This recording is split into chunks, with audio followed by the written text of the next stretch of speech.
ವಿರದ ವದನನೆ ನಿರುತ ದ್ವಿರದ ವಂದ್ಯನ ಮಹಿಮೆ ಹರುಷದಿಂದಲೇ ಜಿಹ್ವೆ ಕರಯರಡರಿಂದ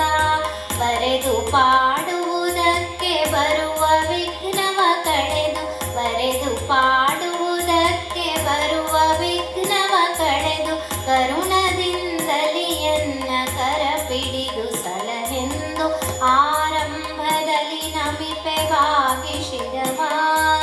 ಹೇರಂಬ